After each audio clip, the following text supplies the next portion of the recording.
眼皮好重，我这是在哪儿？这是我以前的家，我重生了。妈，我真不娶顾知青，我想清楚了，她漂亮归漂亮，但漂亮是最没用的。强子，这咋行？我可是千方百计把明艳下药迷晕了，好让你替你堂哥洞房。这顾知青可不仅漂亮，她家里邮寄那么多钱票，有钱着呢。下药？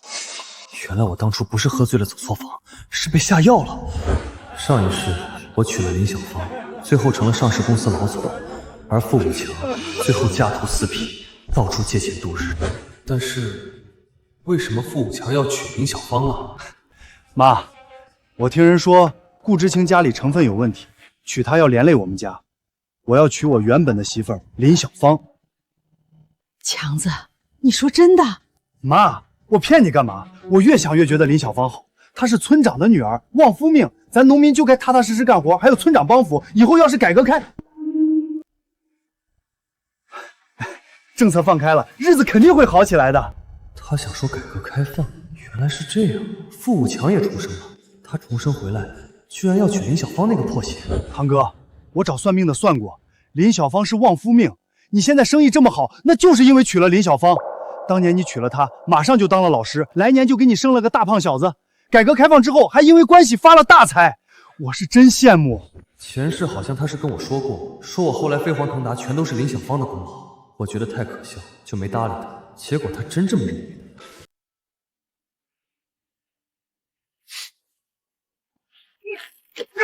强子，你想好了，到时候可别后悔了。妈，我不后悔，我就要娶林小芳。哥，原本顾玉溪就是你媳妇儿，我还给你。你去体验下那个恢复高考就跑路的贱人吧，你以后的人生就是我的了。林小芳现在肚子里就已经有那个小白脸的孩子了，堂弟你喜欢，那就给你了，怎么一言为定？妈，你送她进去吧，我这就找林小芳洞房了。强子，你要入洞房，顾知青不是更合适？这姑娘更漂亮，还勤快，我是更喜欢顾知青。现在后悔还来得及。妈，顾玉溪漂亮是漂亮，那也得肯洞房才行。她城里来的，以后肯定是要跑。强子，你说什么？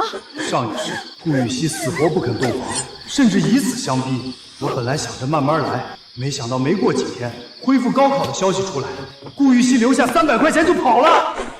妈，总之你就看着吧，顾玉溪城里来的肯定要跑的，他傅明艳到时候脸就丢大了。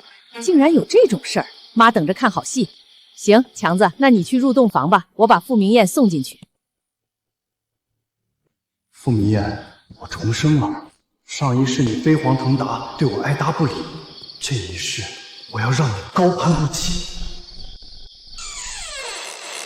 伯母，明艳是喝醉了吗？是啊，小顾，今天他和你结婚，高兴就多喝了几杯。你们赶快洞房吧，我就不打扰你们了。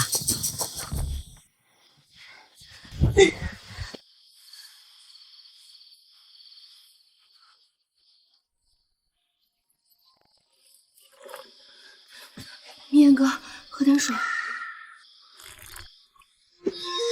上一世顾玉溪很早就跑了，时间太久了，我只记得顾玉溪眼睛很亮，忘记她长什么样子了。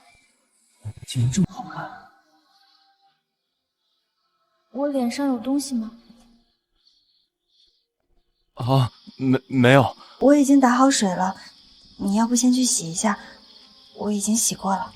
好。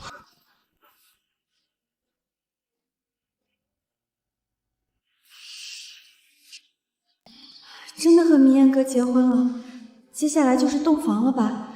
虽然做好了心理准备，但还是好紧张。不过既然是明艳哥，没问题的。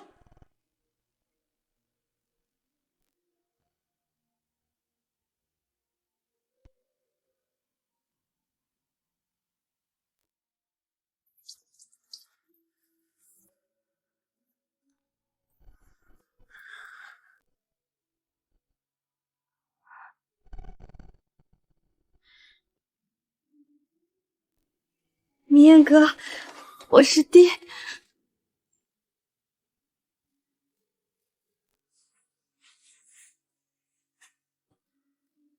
我喝多了，什么也不做，你放心睡吧。上一世高考恢复后，顾玉溪给顾武强留下300块钱跑了。既然他意不在此，我也不稀罕用圆房的方式来强行留下他。明艳哥，太好了，我真的和你结婚了。不知道为什么，你没来前，我总感觉结婚会出岔子。还好，现在我是你的妻子了。明艳哥，你还记不记得，当初我被村里的歹人强行拉进小树林，是你冲出来救了我。那天你怕我害怕，一直陪着我，我就喜欢你了。后来我意外落水，又是你不顾危险救了我。救命！有人吗？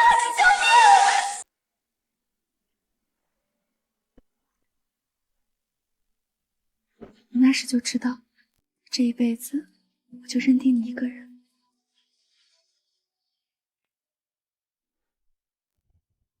肚子里的宝宝别怕，还好我爸跟我说，他们家今晚会偷偷换亲。娶我的是傅明艳，她有高中学历，模样也不错，最重要的是有责任心。跟她结婚后，宝宝你应该可以过得很好。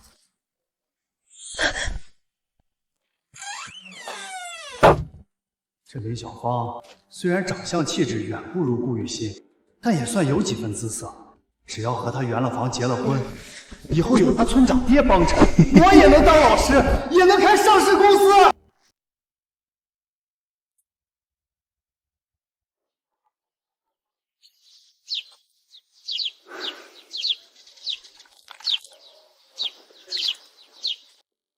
儿子，昨晚洞房怎么样？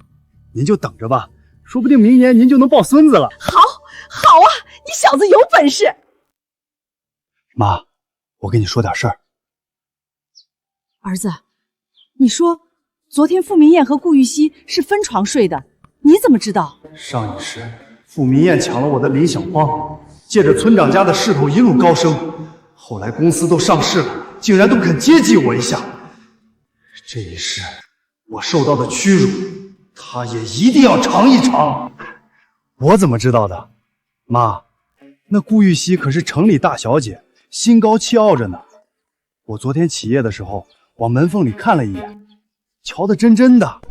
哎呦，那如果被人知道这傅明艳新婚当天和媳妇儿分床睡，这脸可丢大了。可不是嘛，妈。这傅明艳仗着自己有个高中文凭，一天天清高的不行，不如……我懂你意思了，放心，儿子，交给妈就成。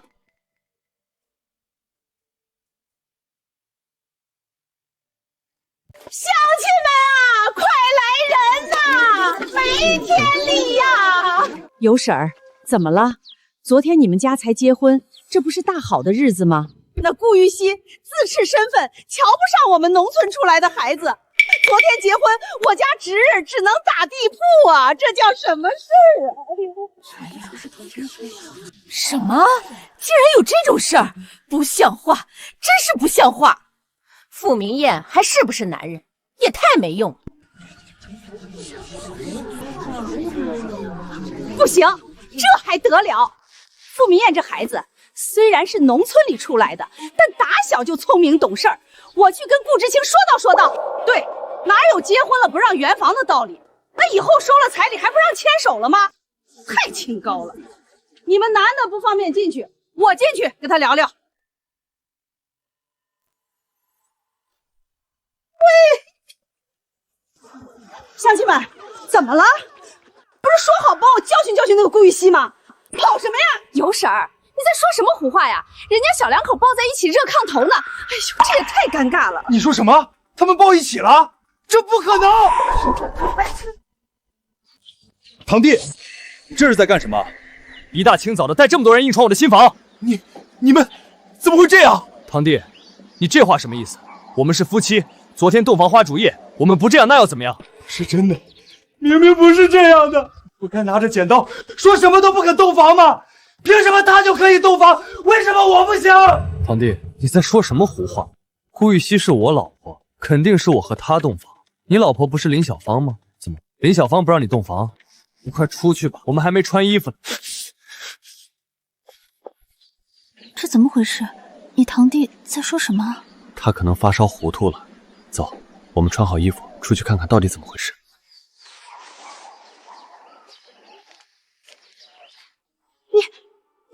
会从一间房间里走出来？小芳，你这又是说的什么话？我和顾玉溪是夫妻，我们肯定从一间房出来啊！什么？那昨天跟我洞房的，岂不是？媳妇儿，昨天跟你洞房的当然是我呀，我是你老公。洞房了就洞房了，反正高考恢复了，这顾玉溪也是要跑的。真可惜，顾玉溪长这么漂亮，居然便宜了傅明燕这小子。堂弟，顾知青是我的妻子，弟妹还在你旁边，你这样看我媳妇儿不太好吧？你干什么？你要是想娶顾知青，你昨天晚上进我的饭店干什么？你要不想娶，那就离婚。想娶，小芳，刚才是我错了，你别生气。先让傅明言这小子得意几天，前世我就没有儿子，这一世我不仅会飞黄腾达，还会有自己的儿子。玉溪，我们走吧，去我家看看我爸和我妹妹。明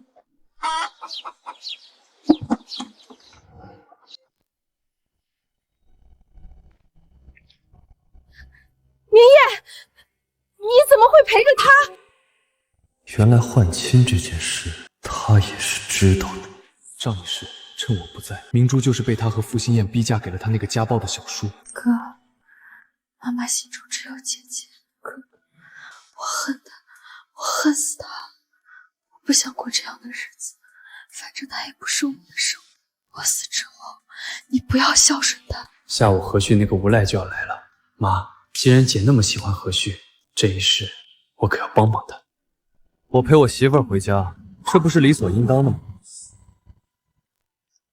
妈，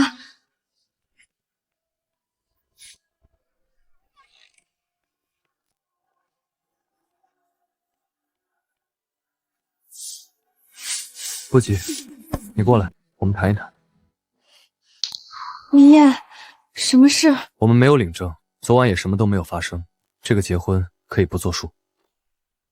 明燕哥这话什么意思？难道明燕哥不要我了吗？我本来都觉得自己是世界上最幸福的人了，结果这梦就要醒了。我之前在城里干活，听说高考要恢复了，据说你以前成绩很好是吧？你可以走高考的路线回到城里，到了城里后，没人会知道这里的事。你家世也好，可以找个门当户对的男人，安稳过一辈子。你是不是有喜欢的人了？还是因为我说落水你救了我，碰了我的身子就要负责，太难为你了？我没有喜欢的人，只不过门不当户不对。而且如果高考真的恢复了，你到时候还是……那我有什么不好？我在城里的时候喜欢我的人也很多，我下乡了也有很多人喜欢我，家里的人我也全都写信说服了。你很好，我没有不喜欢，只是……那你是嫌弃我？那一次救我的时候，我确实差点被人欺负了，但是我没有被他们碰过，我是清白的。傻丫头，是我救的你，我当然清楚什么都没有发生，怎么会嫌弃你？那你是觉得我家人不够重视这场婚事，没有过来参加婚礼，是我带的陪嫁不够多吗？顾知青，你听我说，我没有心上人，也不是不要你，我是说你条件很好，是城里姑娘可以回城，没必要跟我一个农村里的耗着。我不是不娶你，是想给你更好的选择。我不要，我就要这个选择。你之前不是也说过吗？如果高考恢复了，你也会高考，我们可以一起去城里。算了，顾知青，你条件很好，长得也漂亮，我不逼你现在做决定。如果你不后悔，那我们就去领证；如果你后悔，我就放你离开。我不要太着急，我给你7天时间，7天过后再做决定。好。7天后，高考恢复的消息就会传到村子里，那时顾玉溪自然会走的。虽然正式领证是1周后，但是你别喊我顾知青了，听着生分，去掉姓氏，喊我名字好不好？我就喊你明艳哥。好，玉溪。哥，嫂嫂，是我。明珠，快进来！前世明珠被逼嫁人，死得太早了，但如今重来一遭，这一切都有改变的机会。哥哥嫂嫂，饭做好了，妈让我喊你们出去吃饭。好，我和明夜哥一会儿就过去，麻烦妹妹了。不麻烦，姐姐长得真好看，谢谢。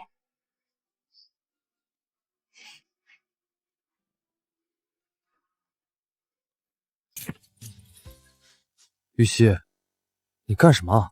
我得给家里人拿见面礼啊！你放心，我不光给妹妹准备了，全家人都准备了。不拿，待会儿出去吃饭，我妈和我姐不管说什么，你就只管捂嘴笑，别搭理。只有爸、我妹妹和我跟你说话的时候，你听两句。明艳哥，我刚才就发现了，你好像跟你妈关系不太好啊，她对你不好吗？好着呢，我和这个后母的关系可太好。上一世，何萍萍这个恶毒女人把家里所有东西都往王夫家里带，还逼爸去黑市卖菜，害得爸被抓，更是把明珠嫁给了他王夫那个暴虐的小叔子。最后明珠被活活家暴病死在床上。哥，我疼，他打得我好疼啊！他自始至终只宠他和王夫生的傅心燕，甚至无耻的让明珠代替傅心燕去高考。明珠和爸的死都跟他脱不了干系。你先在这儿等一下，我去厨房端菜。这两个蛋，不用想都知道，肯定是给傅心燕和顾玉溪准备的。家里远不止这两个鸡蛋，家里的鸡全都是明珠起早贪黑喂的，我不吃就算了，结果明珠连个鸡蛋都吃不到，还有这种道理？哼，这年头缺油水，你们吃水波蛋，那我们兄妹就吃煎蛋。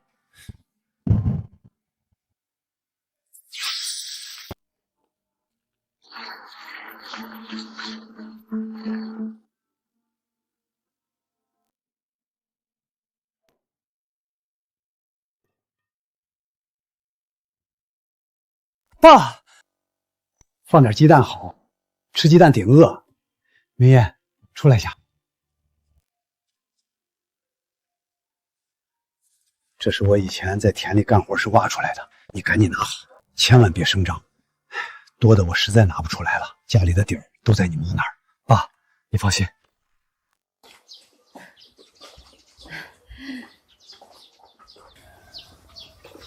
小姑啊，按道理来讲，第一次见面咱们家是要给见面礼的，但是你也看到了，咱们家这条件比不得你们城里大户人家，实在拿不出手，这规矩就给省了哈。没关系的，阿姨，能和明艳在一起，我就已经很开心了，不在乎这些序礼。哎呦，小顾不愧是城里来的知青，就是识大体。不说了，大家都饿了，快来吃饭。我特意做了手擀面，还单独给你加了水波。哟，小妹这真是不当家，不知柴米油盐贵呀！这不过年不过节的，吃什么煎蛋呢？不是，我没有。别怪明珠，是我下的。咱们家里自己养的鸡，没必要那么节约。我看大姐和妈那2碗已经下了水波蛋了，估计是你们不喜欢油水，那我们4个就吃煎蛋了。吃啊，大姐，怎么不吃呢？也是，大姐，要不你的那个水波蛋也给我吃吧。上次我出去听村里人说，大姐都快胖成猪了。我说的可都是大实话，他们说你胖的衣服扣子都要绷不住了，马上又要换新衣服，当然得少吃点，要不然咋嫁人啊？我不吃了！哎，新燕的面条你们分了，她的鸡蛋和我的鸡蛋都得给我留着。何旭马上要来了，他家里有个脑瘫哥哥中风，还有个撒泼的婆婆。姐，上一世你没能嫁给他，这一世我来帮你。爸，你忙一天了，回家歇着吧，我来更。没事儿，你刚结婚，回家陪玉溪吧，那可是个好媳妇儿。别说了，爸，你天天起早贪黑的下田，这样下去身体都累坏了，快回去歇歇吧。好，明艳，那你辛苦下，爸先回去歇歇。爸，去吧去吧。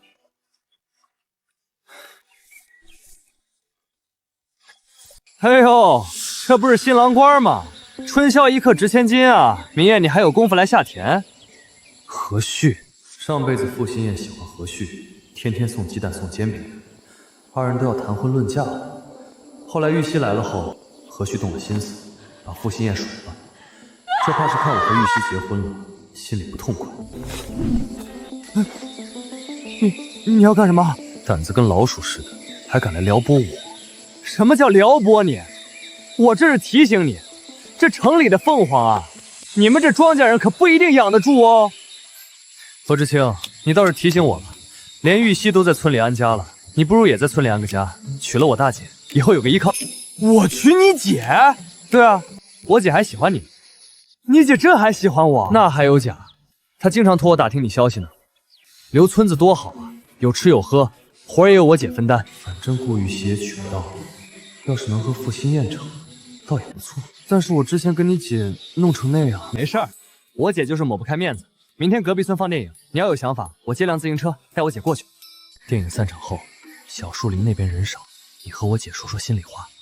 你俩要是成了，我再把她带回来。成，我写了首诗，你帮我带给她。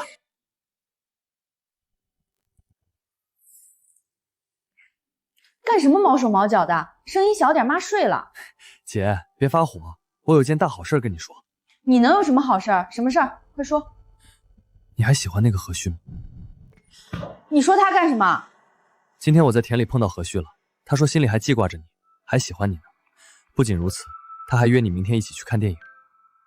这是他让我给你的情诗，亲手写的。他喜欢我？去年的事闹成那样，我难道还要考虑他？真是个臭不要脸的。姐，去年的事儿，何须早就知道错了，他现在就想踏踏实实找个依靠。姐，你要是有想法，考虑考虑呗。这城里的知青配你多好。既然他这么有诚意，那就算给他个面子吧，去看看他到底想干嘛。姐，何须也喜欢你，不过毕竟是城里来的知青，总有些犹豫。之前就是嫌你不够主动，你要还喜欢他，就主动点。我还不够主动，我都已经……姐，你说什么？就这么说吧，姐，你明天吃完早饭在村口等我，我骑车带你过去。行。哎，对了，姐，这2天天气热，你少吃点。万一你这真要和何须结婚了，饿瘦一点，到时候还可以打扮的好看点，不是？知道了，赶紧走你的。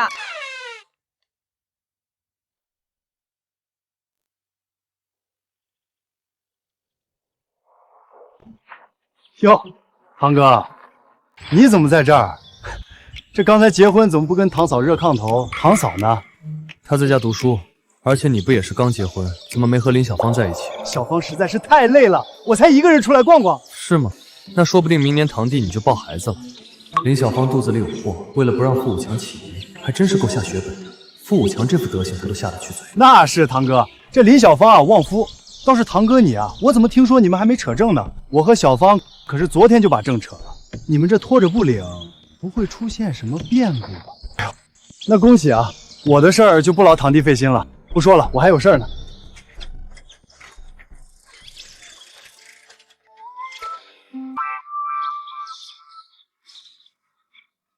大姐，你知道东施效颦吗？东施是谁？他为什么尿频？不说了，姐，上车吧。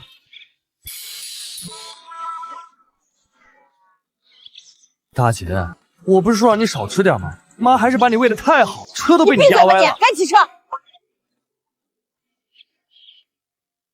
顾明艳，可惜你不知道，这林小芳原本是你老婆。等过几天高考恢复的消息传来，我看你还笑不笑得出来。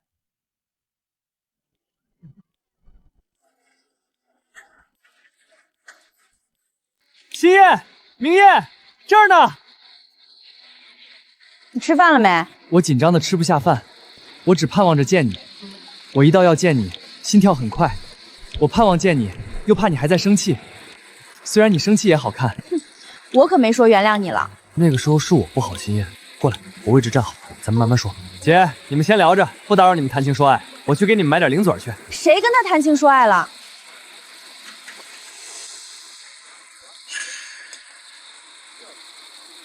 这没别的零嘴了，吃点瓜子。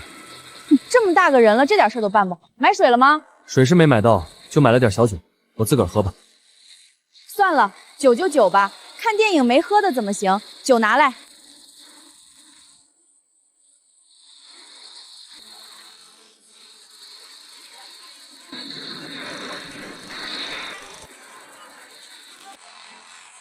何旭，你热啊？有点儿。咱们要不去旁边吹吹风吧？我们走。傅新叶，你还是对何旭情根深重。这何旭可是你挑的，你弟我有成人之美，这机会你可千万要把握住。姐，你在哪儿？挡住了，快让开！小伙子，你干嘛？挡住我们看电影了？有没有点公德心？乡亲们，不好了，我找不到我姐了。刚才她还在这儿，一转眼人就不见了。她不会是被人贩子抓去了吧？大家快帮我找找啊！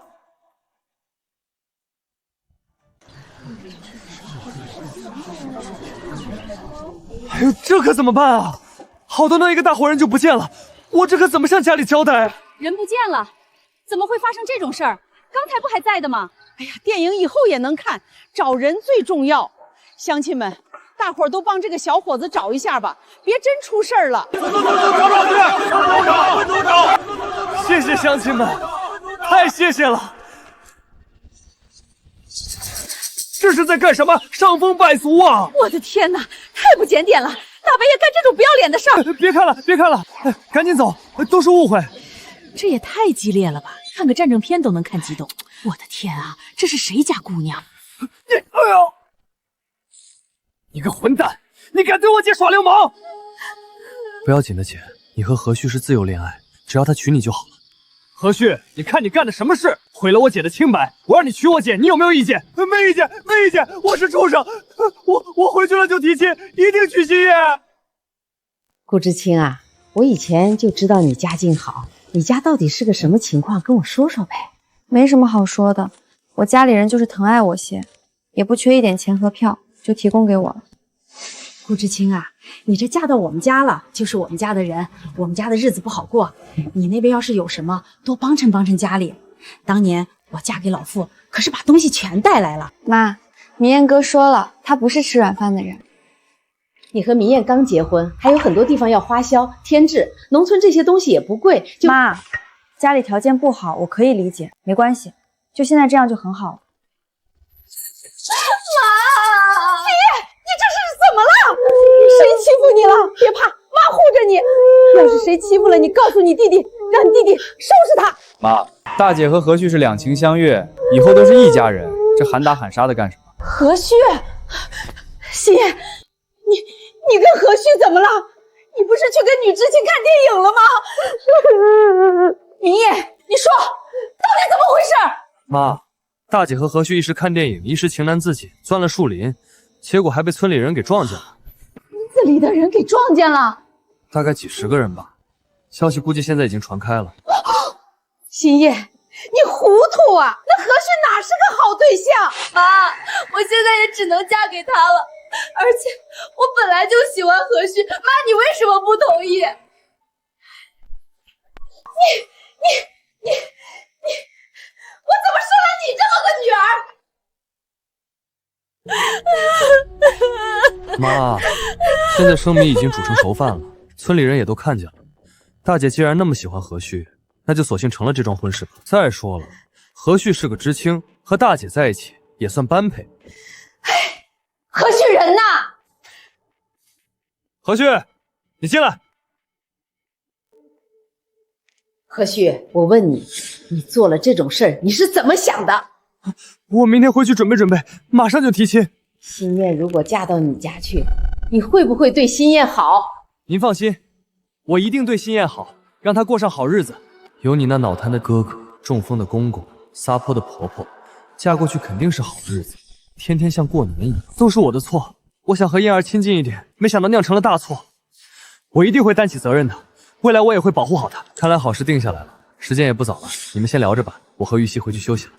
大姐，何旭，我祝你们百年好合。玉溪，我们走。明艳，今天已经是第2天了，今天过了就只剩4天了。是啊，还有4天，恢复高考的消息差不多就该下来了。玉玺是有志向的，到时候应该就要走了。明艳哥，还有4天，我就能正式成为你的妻子了。到时候你可千万不许反悔。我当然不反悔，只要你那个时候还愿意嫁给我。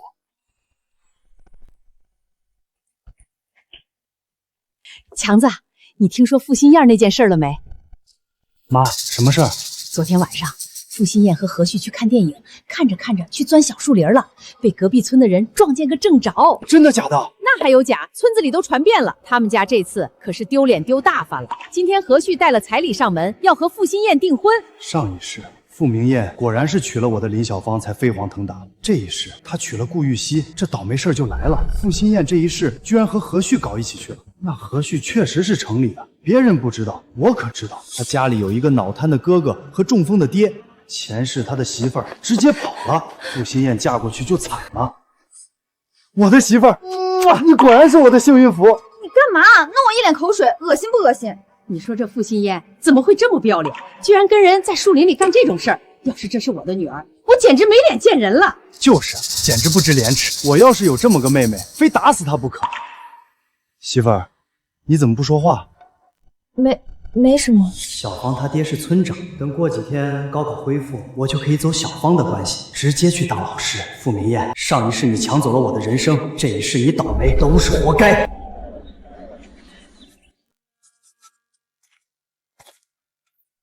明燕哥，你在写什么啊？写小说。写小说？虽然接下来是经济腾飞的时代，但是目前还没到做生意的时机，还是有风险。现在这个阶段，完全可以靠写小说赚到创业的第一桶金。明燕哥，你只管写，我可以把你的稿子引荐给我爸爸。我爸爸在教育局上班，认识很多人。只要你写的足够动人，一定不会让宝珠蒙尘的。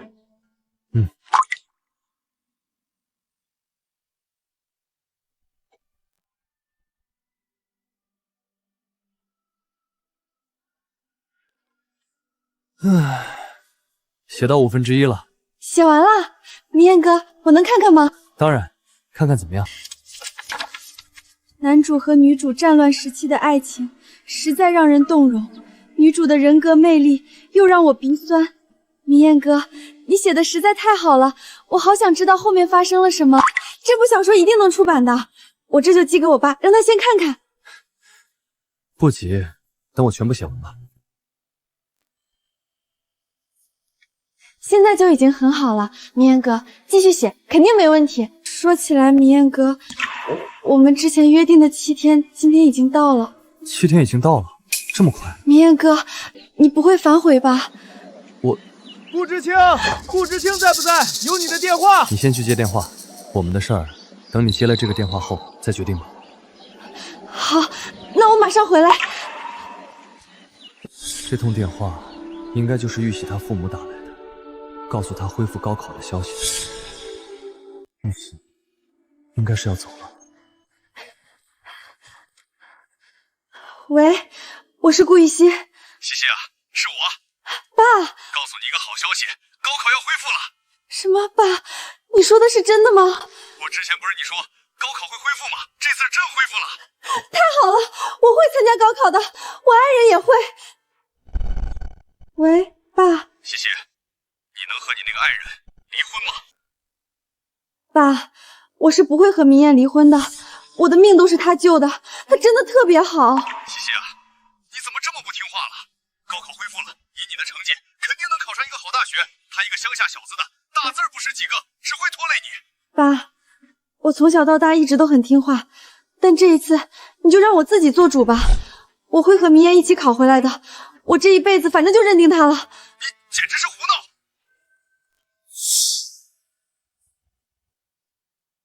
明艳哥，你在干什么？玉溪，你回来了，我在帮你收拾行李。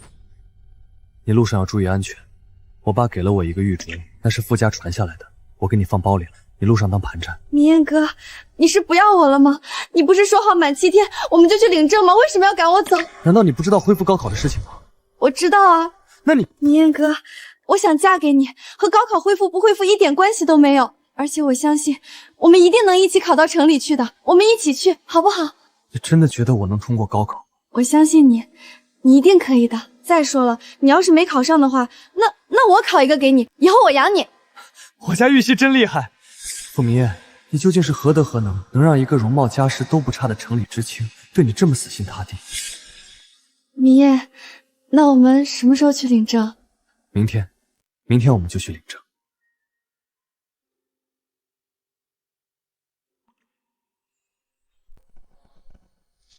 你听说了吗？高考恢复了！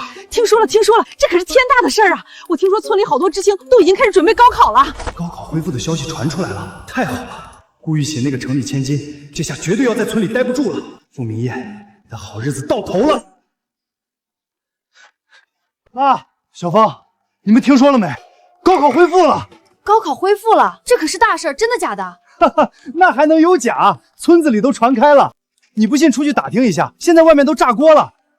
难道是真的？这么说，于学文可以参加高考了？他成绩那么好，一定可以考上大学的。强子，这高考恢复就恢复了，又和你没关系，你这么激动干什么？妈，你想啊，那顾玉溪可是城里来的，成绩还好，那是没办法才留在村子里。现在这高考恢复了，你说这顾玉溪走不走？哎呦，按你这么说，还真是。这顾玉溪怕不是要跑？肯定要跑。你说儿子有没有先见之明？妈，你去传一传，我们就一起去看傅明艳的笑话。强子，也不能这么肯定啊。之前你说傅明艳和顾玉溪分床住，结果没有，害妈在村里丢了这么大的人。妈，这次不一样。算了，我不去，顾玉溪走了再说。那算了，肚子饿了，小芳做几个菜去。你喊我做饭，傅武强，你什么意思？你娶我是让我来你家给你做饭的。哎呦，妈去做。哎，真是娶了个祖。小芳，不是，我这嘴瓢了，我的错。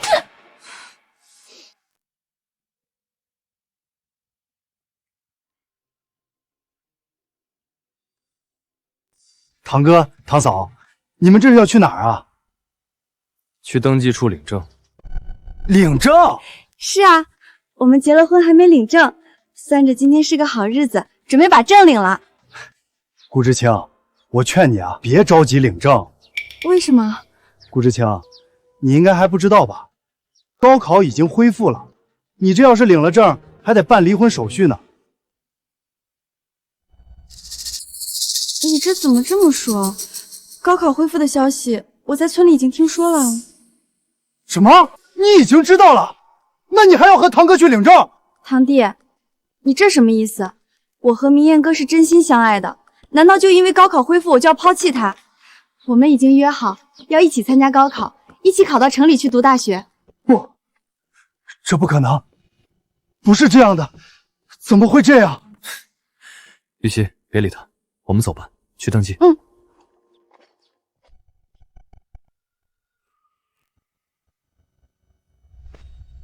我知道了，顾玉溪肯定是想和上一世一样，半夜偷偷收拾行李跑。对，我怎么这么蠢？顾玉溪虽然想跑，但大白天的村里人多眼杂，他跑不了。晚上等天一黑，他肯定要偷偷跑。他领证就是个幌子，等回了城，他再动用家里的关系，让这结婚证不作数。傅明艳，你就等着看吧。傅明艳同志，顾玉溪同志，恭喜你们，从今往后你们就正式成为夫妻了，新婚快乐！太好了，明艳哥，我真的嫁给你了。傻丫头，应该是我真的娶到你了。明艳，今天是我们结婚的大好日子，正好我家里前2天寄了不少钱和票，我们去供销社买点东西庆祝一下吧。你有没有什么想要的？顺便给小妹和咱爸也买点东西。不用了，我是你丈夫，我怎么能花你的钱呢？都是些小钱，今天是我们结婚的日子，我心里开心。你今天必须听我的。对了，你不是在写小说吗？我发现你那支笔好像不太好用，要不我给你买支好点的钢笔吧？成，听我媳妇儿的。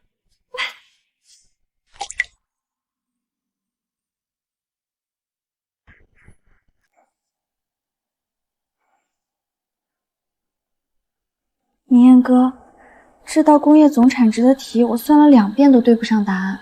你设的未知数没错，但这里计划增长1%比的基数应该是去年的实际产值，不是前年。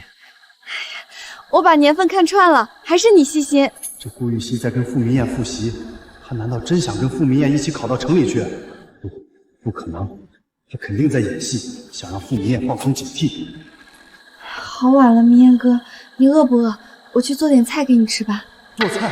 她一个城里来的大小姐给傅明艳夜宵。小芳从嫁到我家到现在，可是都没给我做过一盘菜。不用了，你也要复习呢，再复习一会儿睡了。明艳哥，吃点夜宵再睡吧，看你瘦的，我手艺可好了，你等着。不可能，顾玉溪肯定是在麻痹傅明艳，她肯定会跑的。上一世高考恢复后，她就半夜偷偷跑了，这一世没道理不跑。怎么样，明艳哥，好吃吗？好吃，真好吃。时候不早了，我们吃完就休息吧。待会儿傅明艳睡了，顾玉溪肯定就要跑了。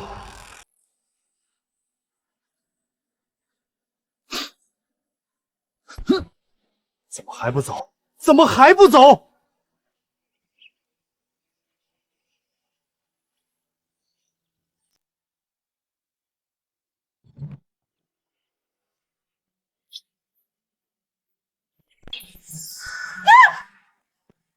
玉溪，怎么了？堂弟，你怎么在这儿？你怎么还在这儿？你怎么不走？你为什么不走？堂弟，你这话可真奇怪。玉溪是我媳妇儿，她为什么要走？高考恢复了，你为什么还留在这里？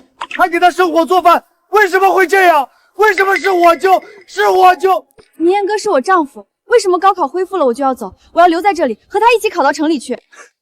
高考？那你想多了，他考不上的。傅武强，你这话什么意思？明艳哥一定能考上的，我相信他。上一世顾玉溪是考上了大学，傅明艳就是高考落榜才去当了老师。我倒要看看，到时候傅明艳落榜了，我看你走不走。行，那我们走着瞧。明艳哥，你这堂弟怎么奇奇怪怪的？他小时候脑子被门夹了，脑子不太灵光。上一世恢复高考那年，我明明考上了，却被林小芳那个贱人把我录取通知书扣下，给了他的情夫于学文。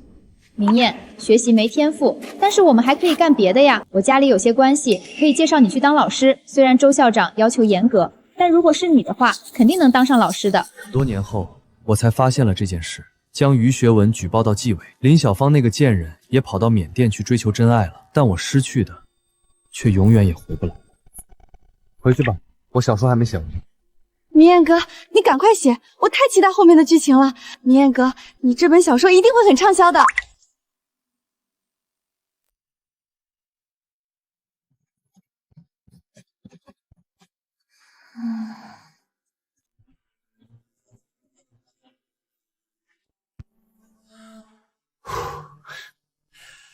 终于写完了。写完了，1个月了，终于写完了。明艳哥，快让我看看。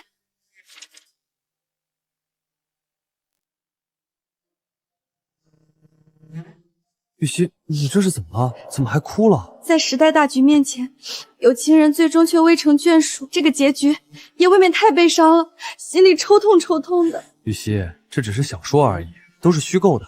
明艳哥，我不是因为你是我丈夫才这么说，这部小说真的太好看了，我待会儿就寄给我爸，让他拿给报社的人看。行，那麻烦玉溪你了。一家人说什么两家话，你的事儿就是我的事儿。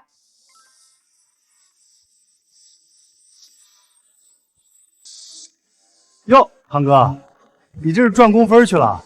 怎么看着灰头土脸的呀？有事说事。我媳妇儿怀孕了，这样的好事儿正好让你沾沾喜气，免得你天天死气沉沉的。哎呦，恭喜恭喜啊！我的天，还有这好事呢！才1个月就怀上了。哼，那还能有假？小芳旺夫肚子也争气，今天她吃酱菜的时候直接吐了出来，可不就怀孕了吗？是吗？可是我记得结婚第2天见到弟妹，弟妹就哇哇的吐，那天就怀孕了。就你还考大学呢，有没有点常识？那前1天刚弄，第2天咋可能怀孕嘛？真是不懂装懂。哎呦，原来是这样啊，还有这说法呢，没想到，真是没想到啊！哼，懒得跟你废话了，你这种榆木脑袋说了也不懂。我回去给小芳煲汤去喽。堂弟啊堂弟，你羡慕我上一世，却不知我上一世是在负重前行才艰难闯出的天下。如今这绿帽子都戴到头上了，我倒要看看这天下你要怎么去闯。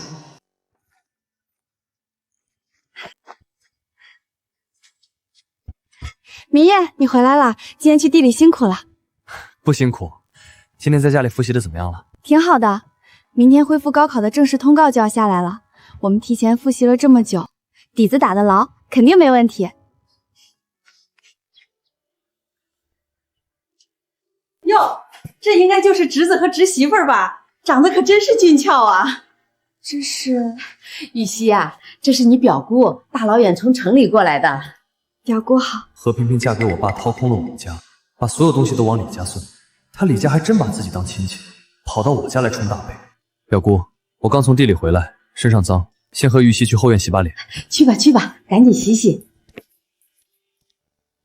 看你儿子娶的那漂亮媳妇儿，那身上穿的多好，一看就是花了不少钱和布票的。你还在我面前哭穷说没钱？不是，大姐，这不是你想的那样。哼，少来这套！当初你可是说好的，每月都要拿钱来。何况现在你小叔子腿也瘸了，正是花大钱的时候。赶紧的，拿钱出来！什么？李俊腿瘸了？这怎么回事啊？前阵子不是还好好的吗？还不是李俊跟村里人置气，非要逞能，说自己一腿能把树踢断，结果树没断，自己腿踢骨折了。你说你当初要是多拿点钱回来，给李俊找个城里的正经工作，他能闲得干这种傻事吗？我这手里也紧啊，不是心燕马上要结婚了吗？我这个当娘的可不得多补贴补贴她，何况她嫁的可是个知青，家里还要盖新房子，处处都要钱啊。表姑，这就是你们家那个最小的丫头？正好，我大老远从城里赶过来，累出一身汗，你赶紧给我把这几件衣服洗了，动作快点儿，走的时候我还要穿呢。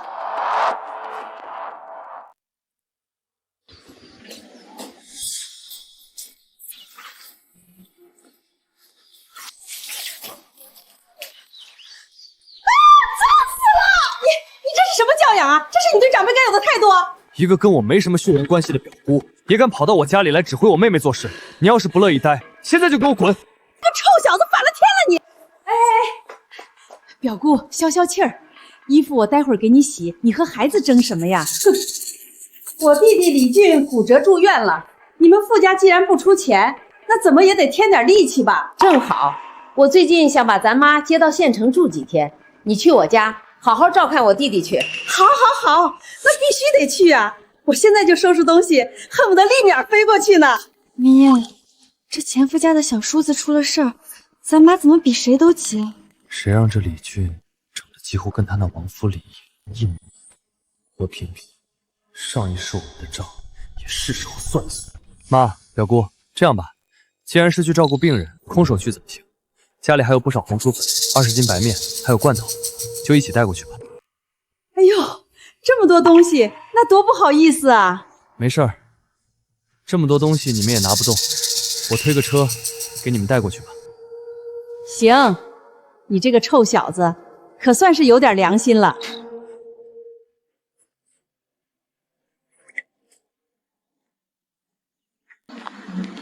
明艳，你刚才是不是借口说送东西，实际上想跟他们一起去李家啊？还是你聪明，有些话现在还不方便跟你说，但是何萍萍这些年做的事，必须付出代价。你一定有你的道理，不管你做什么，我一定支持你。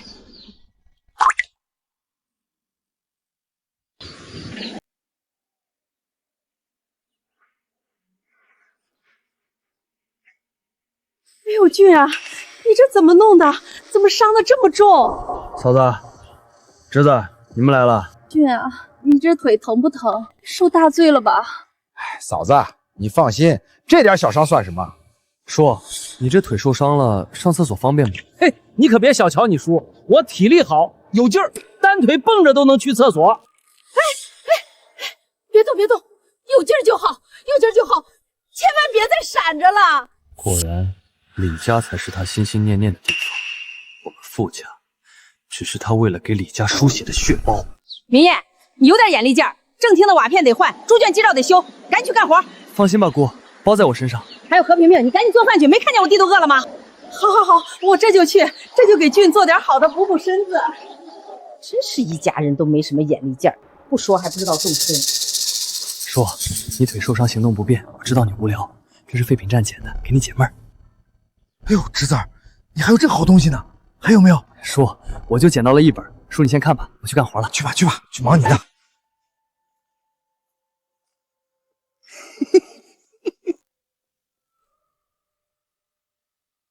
哎，小心，小心，慢着点，跨门槛。嫂子，没什么事儿，快好了。明夜，你去厨房把菜都端过来。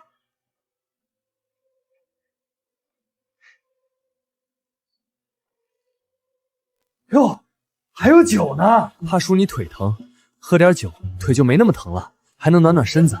好，好，还是侄子想的周到。叔，这瓦片我也换了，猪圈和鸡圈我也都修好了，马上高考了，没什么事，我就先回去复习了。妈留下来照顾，一起吃个饭。做了这么多菜，不吃可惜了。不了，你们吃吧，玉溪还在家等我呢。哼，早就听说你小子娶了个漂亮女知青。行，回去吧，下次来把媳妇儿带来让我们看看。成。何萍萍，上一世你不知廉耻的和李俊偷情，这一世我再给你一个机会，天作孽犹可恕，但你要是自作孽，那就不可活了。嫂子，这段时间要麻烦你了。哎呀，一家人说什么麻烦不麻烦的，我答应过李岩的，要好好照顾李家。来，我敬嫂子一杯。李俊啊，你和你哥长得真像，要是你哥还活着的话，多好啊！嫂子，李俊，这你想干什么？嫂子，我哥已经死了，但是还有我。俊，你在干什么？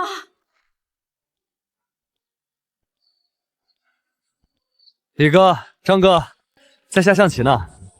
哟，明艳，稀客呀，你怎么来我们村了？我妈过来照顾小叔，我跟过来搭把手，正准备回去呢。李俊的腿怎么样了？好些了吗？看着状态好像还不错。对了，我妈今天做了很多菜，两个人吃剩着挺可惜的，要不你们过去一起搓一顿，喝点酒，人多也热闹。真的假的呀？那还能有假？你们不是我小叔子的朋友吗？我本来想留下一起吃饭的，但想到快高考了，得抓紧复习，就准备回去了。饭菜做那么多，吃不完多可惜啊！走，兄弟们，难得有这好事儿，去搓一顿。既然这样，那我带你们去吧。行，那明艳你受累了，带个路。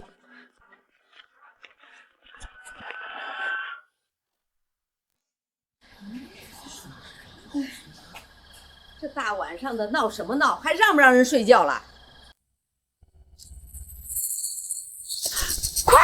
快来人啊！捉奸啦！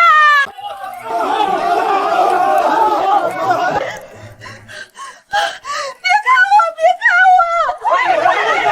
何萍萍，你这么饥渴难耐啊？那可是你小叔子。何萍萍，我给过你机会，但你还是狗改不了吃屎。天作孽犹可恕，自作孽不可活。傅明夜，你不是走了吗？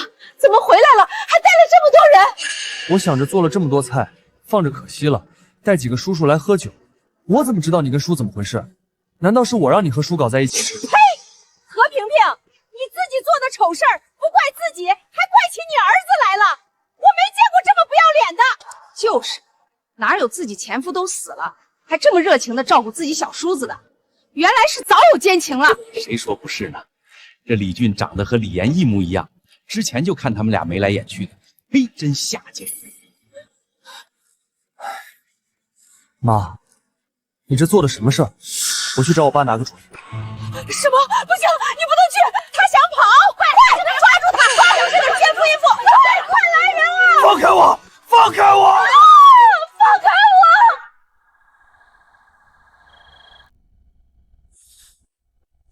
明艳哥，你回来了。玉溪，爸在家吗？儿子，怎么了？什么事儿？爸，我有事跟你说。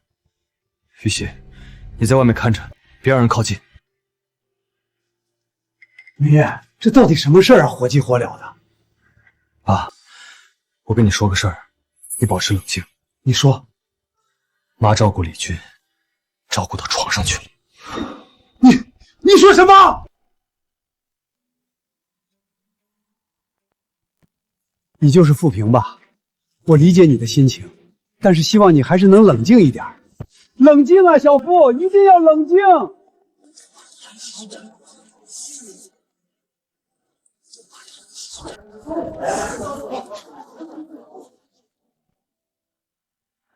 老夫，我们谈谈。胆子真大，这何萍萍就是仗着她老公爱她。可不是嘛，当初何萍萍带着孩子嫁给老傅，老傅都没嫌弃，对傅新燕视若己出，她这都不知道珍惜，干出这么不要脸的事儿。不是的，老傅，我们谈谈。谈谈，好啊，谈谈。是你儿子，我想明白了，肯定是你儿子，他故意给我们留下酒。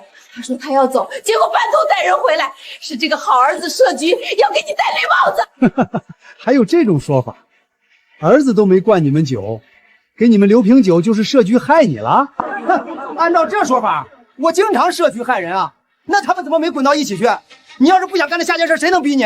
这何萍萍的意思就是怪明夜撞破了他的丑事儿，自己不要脸还倒打一耙。富平，你还是不是人？我跟你在一起这么多年了，在一起这么多年，你还这么想你那亡夫？这李俊和李岩长得几乎一模一样。算了，既然出了这种事，我说什么也没用，我们离婚吧。离婚没那么简单。我和我爸路上算账，这些年我爸带回家的钱和票一共1600块，结果你花在我和小妹身上的也就200，其他的钱票都被你给了李家。对，全还回来，这就是离婚的条件。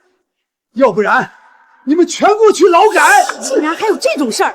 何萍萍是疯了吗？老傅待她这么好，她把钱票往前夫家里带，这还是人吗？那不是和李俊搞一起去了吗？老傅也太可怜了，怎么摊上这么个媳妇儿？老傅，你疯了吗？你非要逼死我吗？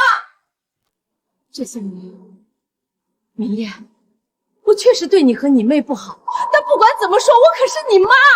我就是念在这一点，才劝我爸说让你把钱还了，离了婚这事儿就算了。结果都到现在了，你连这钱都不愿意还。他李家和我傅家有什么关系？老傅，这事儿是我弟和何萍萍做的不对，但这1400实在太多了。这事儿没得商量，凑不到钱，你弟还有这个何萍萍全都给我去劳改。姐妈，我不想劳改，救救我，救救我！是我一时糊涂，又喝了点酒，嫂子又摸我，我还挺难自制。俊儿，你放心，妈现在就你这一个儿子，不会放着你不管的。妈这里还有900，剩下那500，李慧，妈，这500块你不会让我出了吧？那还能怎么办呢？那是你弟，你不可能不管吧？都是你这个贱人勾引我弟弟！我懒得管你们这些破事儿。明天9点，民政局门口见。见不到钱，何萍萍和李俊都得去劳改。何萍萍，从此以后你休想再踏进我们傅家的门。你们那破家，我还不稀罕进呢！爸，我们别跟他废话，走吧。你们傅家会遭报应的！明艳，这是李家赔的1000多块钱，你拿着。爸，你拿着吧。听话，拿着。明艳，这些年何萍萍对你和明珠不好，我其实也知道，但总觉得何萍萍会改，没想到这钱就当我这个当爹的赔礼，是我不对，这脸我算是丢尽了。爸，现在这婚也离了，目前这情况，村子确实也不好待下去了。你要不要考虑下，以后跟我和玉溪一起去城里开始新生活？进城？我和玉溪都准备参加高考，一起考进城里去。以我们的成绩，肯定会考进城里的。那明珠呢？明珠脑子不笨，只是之前何萍萍不让她读书，我这段时间一直在辅导她，我觉得她也很有希望。等进了城里，我再帮你重新找个好女人作伴。我就算了。哟，堂哥，怎么？你想考进城里啊？爸，你先去忙吧。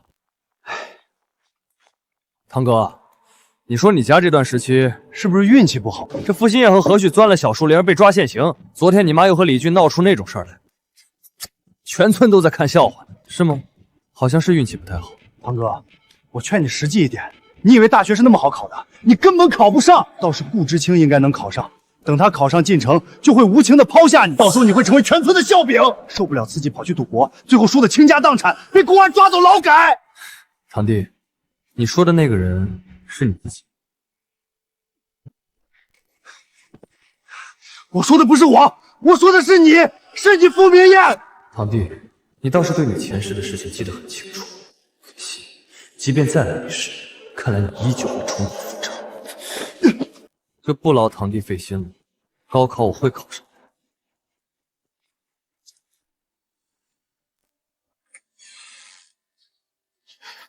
明艳哥，昨天的事儿我都听说了，你没事吧？我没事，烂摊子都处理好了，你放心备考就行。对了，我写的小说你寄出去了吗？已经寄给我爸了。明艳哥，你放心吧，那本小说写得那么好，一定能顺利出版的。承你吉言了。哥，你找我？进来吧，明珠。哥，你找我什么事儿？明珠，你想参加高考吗？我？高考？没错。可是我脑子这么笨。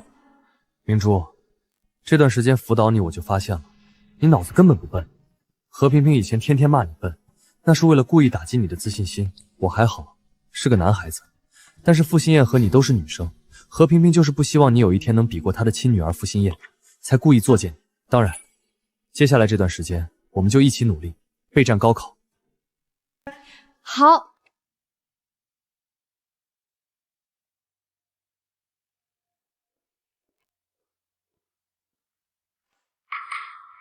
老顾，怎么了？这么大火气？这是什么东西？还不是你那个好女儿！玉溪怎么了？不听我话，非要跟那个傅明艳结婚也就算了，还想要我走后门，把那个傅明艳写的小说出版了，岂有此理！小说？这里面是小说？我顾风一生磊落，怎么会走后门？不会吧？玉溪那孩子不会这样做啊！玉溪是不是只是让你帮忙联系下出版社，帮忙看看？信里是只说了让我联系出版社，但我联系了，出版社敢不说不行吗？老顾，这小说你看了吗？看了几行，看不下去，知道这事儿哪还有这个心情看？明天我就把这小说寄回去。老顾，我先看看吧，如果确实不行，我给玉思寄回去。行，你乐意管这破事儿你来管，我明天有事儿去睡觉了。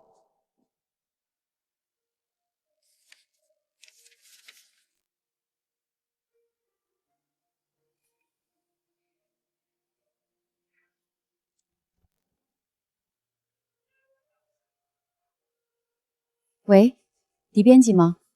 我这边有部小说，我马上给你看看。你是专业人士，也不要看在我面子上就说稿子好，该什么样就什么样。反正我觉得这部小说非常精彩。老邱，我觉得阅卷老师还是得再招几个，高考毕竟是大事。确实。进。邱主编，这里有篇小说稿，请您过目一下。我觉得这是年度大作，想申请出版，直接印刷120万册。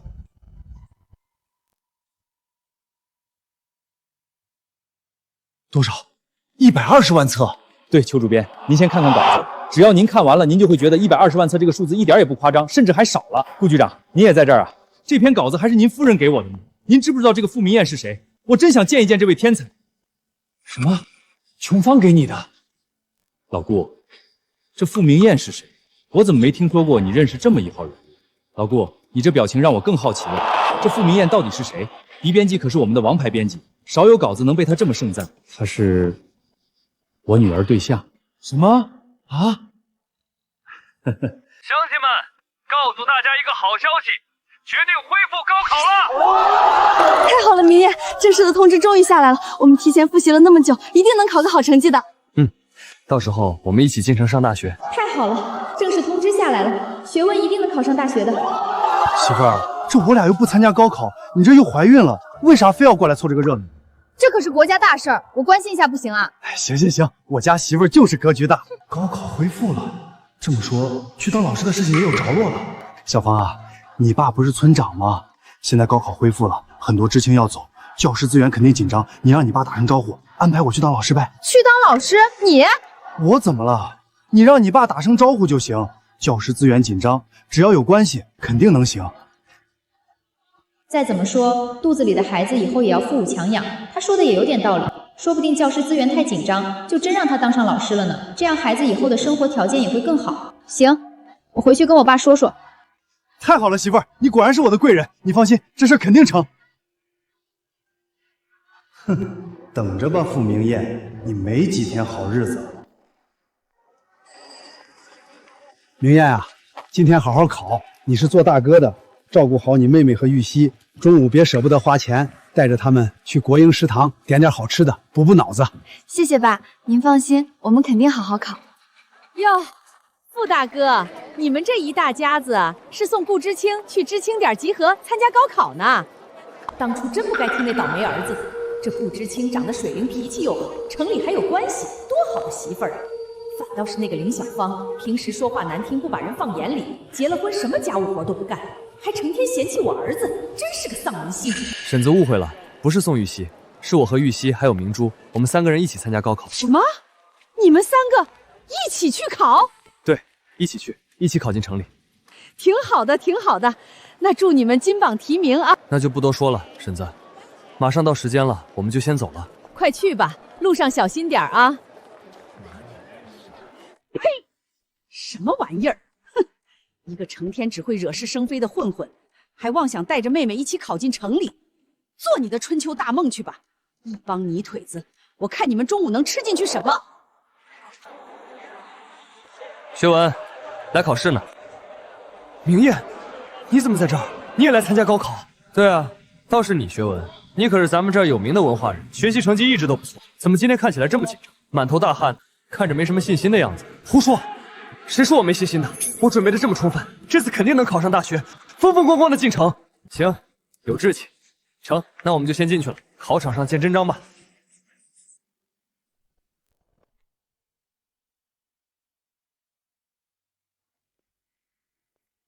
上一世我考上了大学，只是被林小芳把录取通知书扣了下来，给了于学文。这一世，我提前复习了这么久，只会比上一世考得更好。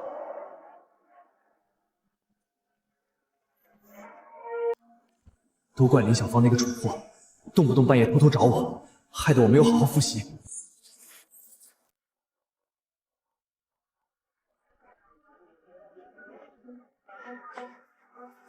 呀，学文，我只是来看看你，你别这么着急啊！马上要高考了，你不复习吗？我不管了，小芳，我好想你。该死！为什么林小芳没有嫁给傅明艳，而是嫁给了傅武强那个没用的癞蛤蟆？傅明艳从小学习成绩好，这次多半能考上。要是林小芳嫁的是傅明艳，她家没什么势力，我就可以让林小芳动关系，顶替她去上大学。但她偏偏娶了顾玉溪，顾玉溪家里据说可是教育局的领导。这位同学怎么了？身体不舒服吗？没事儿。那大家继续考试。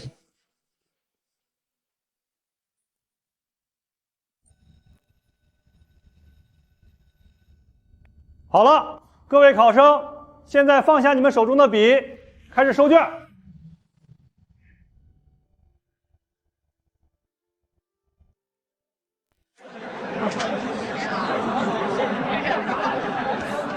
傅明艳，于学文，有什么事吗？没事，本来想跟你对对答案的，但看你刚才考试的样子，应该挺有信心的吧？这第一次恢复高考，题目都不难，我想只要好好复习，应该都不难。真羡慕你啊！你能考进城，再加上顾玉溪爸的帮扶，这前途一片大好啊！什么意思？我这一世都没娶林小芳，于学文还想招惹我，这是来套玉溪的家事，想打我大学名额的主意。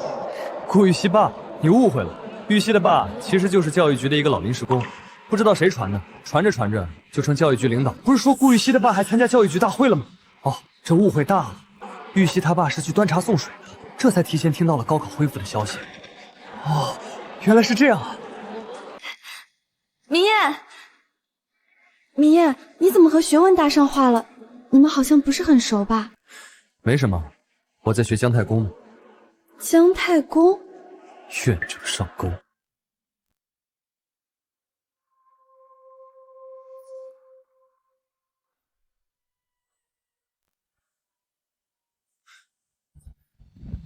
小芳，你怎么站在我家门口？被人看到怎么办？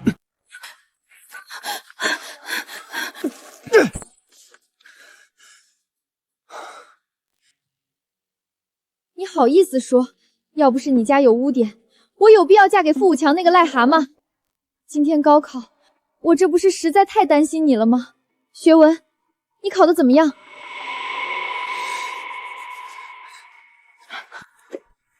怎么了？高考不顺利？都怪那个顾玉溪，他把我害死了。学文哥，顾玉溪怎么了？他提前知道了高考的消息，让半个县的知青都知道了。我本来10拿9稳上大学的，结果被那些废物抢走了我的机会。学文哥，你觉得这次考不上，那怎么办？小芳，我有个办法，你愿意帮我吗？学文哥，什么办法？你说，只要我能帮，我一定帮。傅明艳的成绩一直相当好，应该能考上大学。你爸是村长，能不能动点关系，把他的通知书截下来？小芳，就你能帮我了。到时候我再改名成傅明艳，就能拿他的通知书上大学了。他家一穷二白，没有比他更合适的了。学文哥，不是我不帮你，可是那顾玉溪的爸可是教育局的领导啊，要是被查出来……什么领导啊？我都打听到了，顾玉溪他爸就是教育局的临时工，之前去给领导倒茶，这才意外听到了恢复高考的消息。这真的？真的，我打探傅明艳口风听到的。他骗我干什么？小芳，我这不仅是为了自己，也是为了你和肚子里的孩子啊。等我在城里站稳了脚跟，也可以给你和孩子一个未来。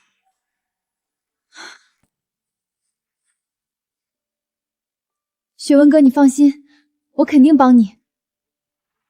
傅明艳，你一个一穷二白的农村小子，还想考大学，想得美！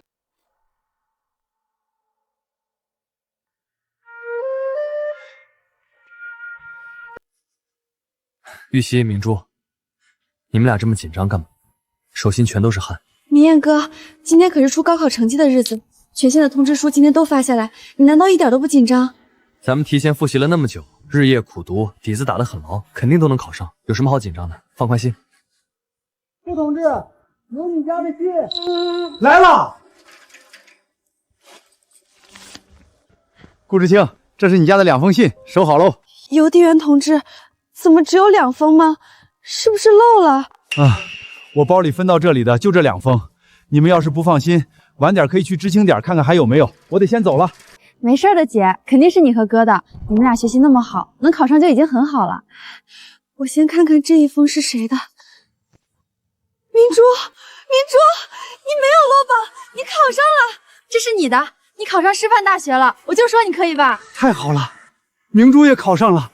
哎呀，这真是太好了，咱们老傅家要出大学生了。哥，姐，谢谢你们，要不是没有你的帮助和鼓励，每天给我讲解难题，我根本不可能考上大学。傻丫头，这是大喜事儿，怎么还哭上了？快笑一个。这第2封肯定就是明艳哥的了。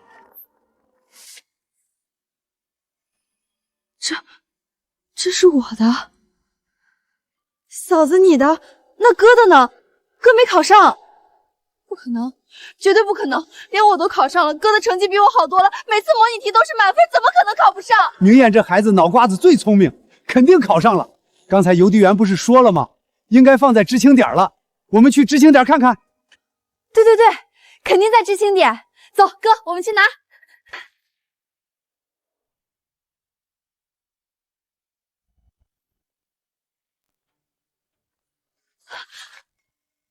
怎么可能？张大爷是不是弄错了？高考录取通知书真的全发下去了？全领光了，真没有了。这怎么可能？我哥成绩那么好，我都考上了，我哥不可能没考上。这段时间都是我哥在辅导我。我知道你们很难接受，但是看样子明艳这次是真落榜了。这高考啊，谁料得到呢？就像于学文，之前成绩马马虎虎，这次啊，居然考上了首府大学，真是祖坟冒青烟了。明艳哥，怎么可能没考上？于学文，天作孽犹可恕，自作孽不可活。小妹，爸，你们先回去，这事儿肯定有问题，我有办法。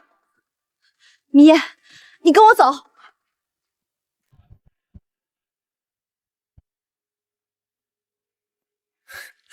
玉溪，你要带我去哪儿啊？去县政府，我直接跟我爸打电话，让他去查你的成绩。明艳，你不可能没考上。你可以直接打电话问成绩，那为什么这几天一直陪我们在家里傻等？我爸一向按流程办事，不搞特权。但是这件事，我无论如何都得让我爸弄个清楚。你如果没考上，那肯定有问题。明艳，怎么不走了？其实不用去问，如果我没猜错的话，我的录取通知书应该在于学文身上。明艳，你说什么？玉溪，这于学文的成绩你也知道，你觉得他能考上首府大学吗？我其实也很意外，学文成绩虽然不差，但怎么看都不像是能考上首府大学的样子。之前高考刚结束，于学文就有意无意的向我打听你的家世，我当时就觉得不对劲，便骗他说你爸只是教育局的临时工。结果呢，他于学文摇身一变成了首府大学的高材生，而我这个天天辅导你们复习的却落榜。明艳哥，你的意思是，他找关系扣了你的录取通知书，要顶替你去上大学？我家玉溪真聪明，一点就透。简直欺人太甚！明艳哥，我这就去找他去，我非撕破他那张伪善的脸不可！明艳哥，你拉着我干嘛？我帮你把录取通知书要回来啊！这种事怎么能忍？玉溪，你先别着急，我们现在冲过去找他，他大可以装疯卖傻，随便找个借口说自己拿错了，把录取通知书还回来。那样的话，他顶多算个失误，什么事都不会有。我要的可不是他轻飘飘的道个歉，我要的是他为他的所作所为付出惨痛的代价。明艳哥，你的意思是……我们不妨让子弹飞一会儿，而且万一真是我误会他了呢？万一人家真的是深藏不露，真考上了首府大学，而我确实是名落孙山呢？这绝对不可能！那个于学文就算了，明艳哥，我天天和你在一起复习，我还能不知道你的成绩？那张首府大学的录取通知书肯定就是你的。玉溪，你刚才不是说要打电话给你爸吗？我看你也很久没回去了，干脆我们一起进城，我也去拜访一下未来的岳父家人，顺便再把成绩的事弄个水落石出。好啊，我爸要是看到你，肯定特别高兴。如果他真的胆大包天，拿了我的录取通知书去上大学，那我就让他好好去上一上他梦寐以求的大学，爬得越高，摔得越惨。爸，那我和玉溪就走了，我们把事办完，然后我见见玉溪父母，到时候我再回来接你和小妹。好，明艳，进城里可有点远，路上不太平，那你这一路上可千万注意安全啊！放心吧，我们走了。爸，玉竹，你们回去吧，我们办完事很快就回来。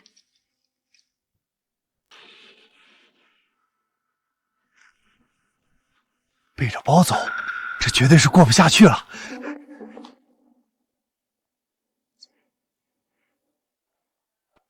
媳妇儿妈，好消息，天大的好消息！一惊一乍的干什么？又怎么了？媳妇儿妈，我说什么来着？傅明艳高考落榜了，而顾知青考上了。他今天背着大包小包送顾知青进城，这离婚啊，估计8、9不离10了。哎呦，落榜了！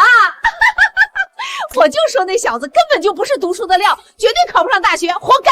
妈，你说这傅明艳家自从娶了顾玉溪后，是不是倒大霉了？你看看，傅新燕和何旭钻了小树林被人抓包，何萍萍又偷人，闹得人尽皆知。现在连高考也落榜了，这简直就是扫把星进门啊！你这么一说，好像还真是。这傅家算是彻底完了，真是老天开眼。小芳啊，我之前托你帮我联系的当老师的事儿怎么样了？联系好了，下个月去城里面试。还要面试？不是找好关系直接进吗？那边说了，要当老师谁来了都得面试，这是规矩。你去不去？去，肯定去。原来是去走个过场啊！嘿嘿，等我当上老师之后，再顺着傅明艳上一辈子的轨迹，抢占先机，我的人生要彻底飞黄腾达喽！我的好媳妇儿，你可真是我的福星，我爱死你了！走开！没轻没重的，恶心死了。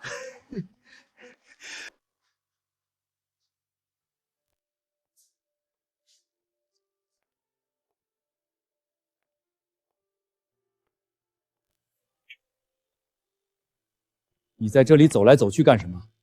晃得我眼睛都花了。多大的人了，这么着急成什么样子？玉溪好久没回来了，而且这次还带我们女婿回来。你难道不想早点看到玉溪和你女婿？女婿？我可没承认他是我顾家的女婿。老顾，傅明燕写的那本小说都已经要印刷120万册了，这可不是一般人能做到的。你还不愿意接受明燕？书写得好有什么用？考不上大学就是个没出息的泥腿子，他还是配不上我们家玉溪。爸妈，我回来了。妈爸，哎，我的乖女儿可算回来了，让妈好好看看。玉溪，回来了，路上累不累？爸妈。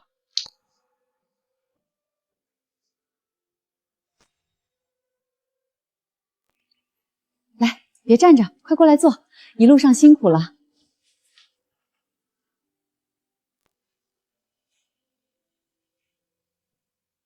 你就是傅明燕，也不知道你用了什么灌迷魂汤的手段，把玉溪骗得死心塌地。老顾，你这是干什么？这女儿和女婿刚进屋，大老远赶回来，这茶都没喝上一口呢，你就摆这副臭脸。爸，我和明燕是真心相爱的，她没有骗我。这才是最大的问题，真心能当饭吃吗？老顾，你干嘛呢？发这么大火？我觉得明燕挺好的。明燕，你还不知道吧？你的书已经过稿了，而且出版社那边打算首版印刷120万册。真的，120万册！明燕哥，太好了，我就知道你一定行的。玉溪，你高兴得太早了。他书就算写得好，考不上大学，以后也没有出息，只会拖你后腿。玉溪，我觉得你还是好好想想，离婚吧。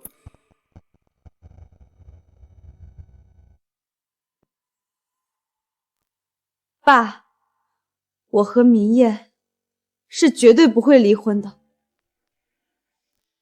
你怎么这么不听话？爸也不是什么老古董，非要反对你自由恋爱。只是你现在考上了大学，他却没考上，你们两个在一起，差距只会越来越大，是不会快乐的。爸，我知道您对玉溪的选择一直不满意，但我这次来就是想向您证明，玉溪的选择没有错。明燕，你小说能出版，我也很意外。只是玉溪毕竟考上大学了，未来一定是大学生的天下。你也该为玉溪的未来想一想，你们根本不合适。爸，我考上大学了。什么？那玉溪怎么没和我说？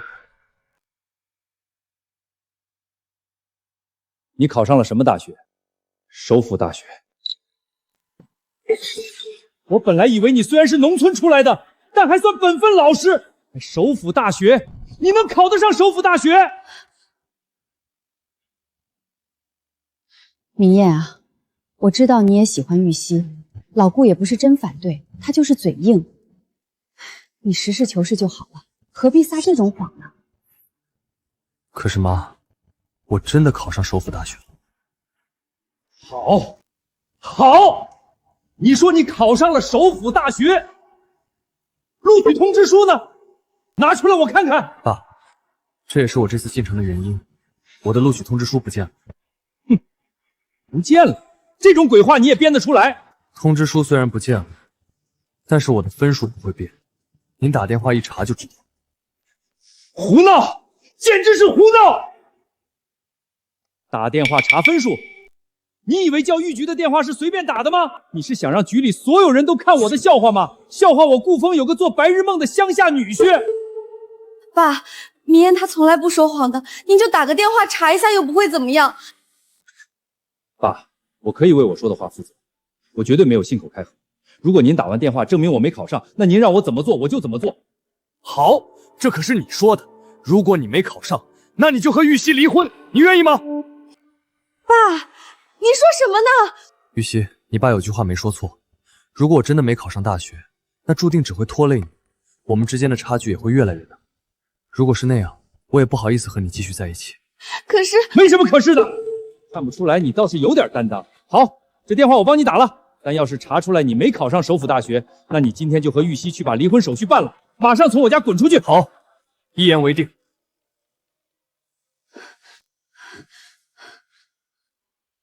喂，是我顾风，立刻给我调一份考生的资料，马上查，名字叫傅明燕。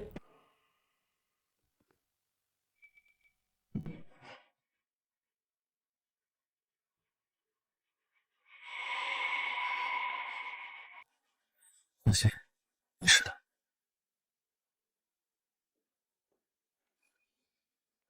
吴教授，你怎么来了？这不是听说你要傅明艳的资料，我顺道就给你送过来了。顾局，你是怎么知道傅明艳的？这个消息莫非已经传开了？什么消息？顾局，你不是听说了傅明艳的成绩才调资料的吗？不是，傅明艳是我们女婿，因为高考录取通知书不见了才调成绩。什么？傅明艳是顾局你的女婿？顾局，你女婿可是全国高考状元呢！什么？傅明艳总分381分，英语满分，全国状元。是啊，顾局，你可是有个好女婿啊！他不仅英语满分，语文成绩也有98分，这未来必然是栋梁之才呀！明艳，太好了，我就知道你可以的。傅明艳，你就是傅明艳，太好了！正好等学校开学，我还想让你作为学生代表发表致辞呢。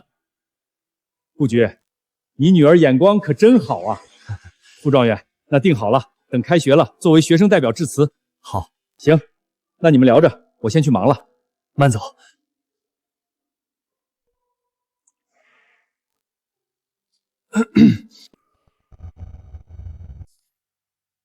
老顾，现在你放心了吧？我就说你女儿没有看错人，明艳不仅书念得好，还考上了首府大学，全国状元呢。你上哪找这么好的女婿去？明艳啊，你也别觉得我这老丈人太势利，实在是因为玉溪年纪小，没经历过社会险恶，我们做长辈的哪能不操心，总怕她吃苦受委屈啊。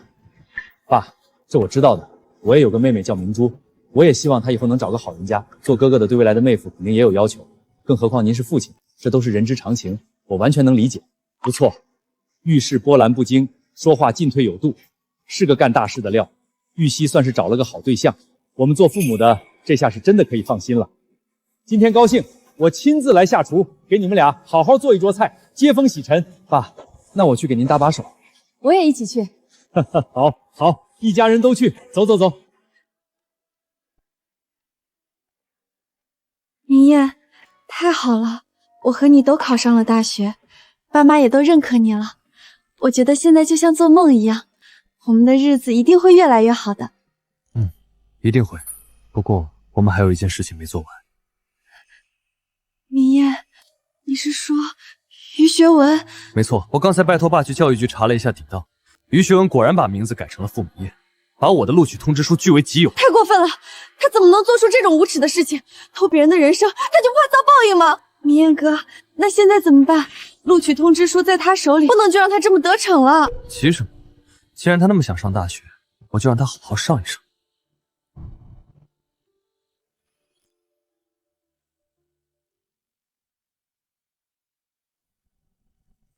小芳，你来送我报到，真的不要紧吗？没事儿，傅武强今天去面试老师了，没时间管我。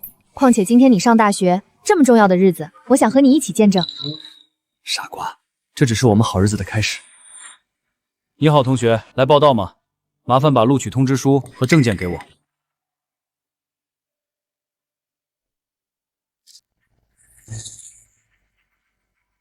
欢迎您成为我们首府大学的一员。走，进学校看看去。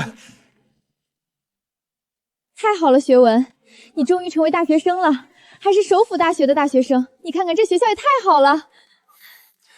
谢谢你，小芳。如果不是你帮我拿到傅明艳的录取通知书，又帮我改了名字，根本就没有今天的我。你跟我客气什么？傅明艳那穷小子也退上这么好的大学。小芳，你放心，我以后飞黄腾达了，一定不会忘记你和你肚子里的孩子的。我们一言为定。一言为定。走，我们去看看宿舍。等新生致辞，你也向其他学子传授下你的学习方法。没问题，吴教授。吴教授，我是陪这位新生代表入学的，快办理吧。你好，同学，请把录取通知书和证件给我一下。好，麻烦了。傅明艳，对，我就是傅明艳。可是傅明艳刚才已经来报道过了，手续还是我亲自办的。这倒是稀奇了，我之前没报过到，这是我第一次来报道。说起来，之前明艳哥的录取通知书就不见了，难道是有人假冒明艳哥上大学？什么？刚才那个是假的，竟然还有这种事！光天化日冒名顶替，这也太不像话了。明艳，你放心，吴教授是教务处的领导，这件事一定给你个交代。吴主任，您放心，这件事性质太恶劣了，一定会查个水落石出。我这就去找警卫队。什么？有人冒名上大学，还是冒充全国状元？真假状元，居然有这样的大新闻！这趟可真是没白来，绝对是头榜头条。学文，这里不愧是最顶尖的学府，连宿舍条件都这么好，比咱们乡下强太多了。是啊，小芳，实在太谢谢你了，要不是你出谋划策，我怎么可能有今天？谁是傅明艳同学？我是傅明艳。带走！放手！你们要干什么？我是新生，你们凭什么抓我？你们要干什么？快放手！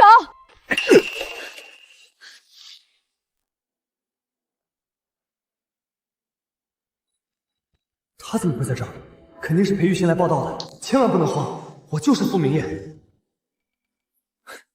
林小芳，你怎么在这儿陪他？不知道的还以为你肚子里的孩子是他的呢。你胡说什么？我只是陪傅武强进城，碰巧遇到了他而已。这位同学，你到底是谁？你是傅明艳吗？我，你已经改了名字，并且拿了录取通知书，你只要不承认，没人能拆穿你。没错，我就是傅明艳。你叫傅明艳，他也叫傅明艳，都说自己考上了我们这里，可考上首府大学的傅明艳只有一个，你们到底谁真谁假呀？他当然才是真的傅明艳，我跟他认识这么多年，还能不知道他是谁吗？他可是有录取通知书的，这个冒牌货他有吗？对，我才是傅明艳，那是个冒牌货。大家看，这是我的录取通知书。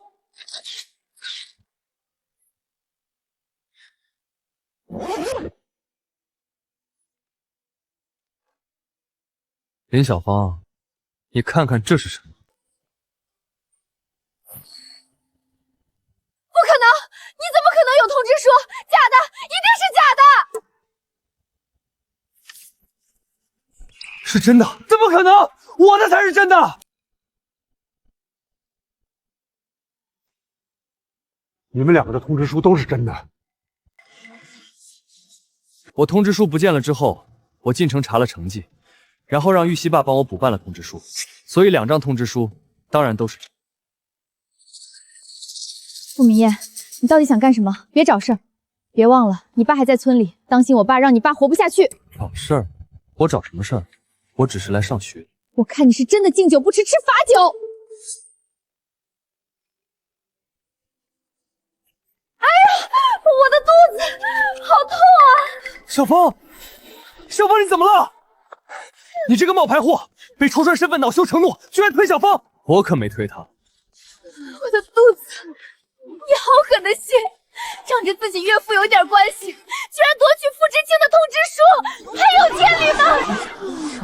居然是这样，仗着有关系要夺真傅明艳的通知书，仗势欺人，真不要脸，连孕妇都下得去手。胡说八道！傅明艳的通知书是她自己考上的。诸位，大家谁的大学不是靠自己寒窗苦读努力考上来的？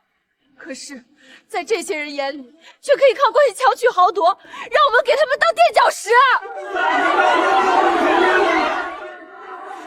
爸，你没事吧？够了！孙校长，孙校长来了。校长，您来的正好。这个冒牌货仗着自己的岳父在局里当班，居然想要抢傅知清的录取通知书，您可要为我们做主啊！哼，顾局长托我亲自给他补办的录取通知书，我还能不知道谁才是冒牌货？顾局长，顾玉溪他爸不是临时工吗？哦，我当时也就随口一说，你当真了？诸位同学，诸位记者朋友，今天本来是开学的好日子，让大家看笑话了。我可以明确的告诉大家，这位才是真的傅明艳。不仅如此，他还要作为新生代表致辞呢。而这位，则是冒名顶替。